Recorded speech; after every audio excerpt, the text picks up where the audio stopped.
La figure suivante représente à un instant T une perturbation qui se propage le long d'une longue corde tendue dans le sens indiqué.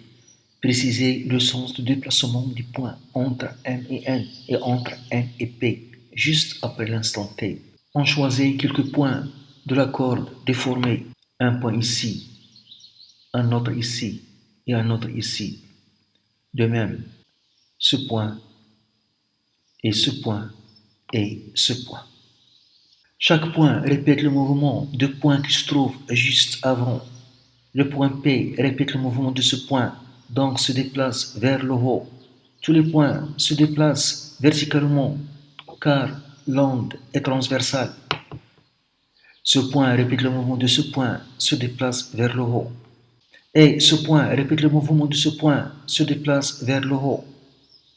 Et ce point répète le mouvement de ce point, se trouve à la crête. Le point N est à la crête, ne peut que descendre à un instant juste après l'instant T. De même, ce point répète le mouvement de ce point, descend verticalement. De même, pour ce point, répète le mouvement de ce point, se déplace verticalement vers le bas. Et ce point répète le mouvement de point M, se déplace vers le bas, verticalement. Donc on voit que la perturbation a cette position. On voit donc que entre les points M et N, les points se déplacent verticalement vers le bas.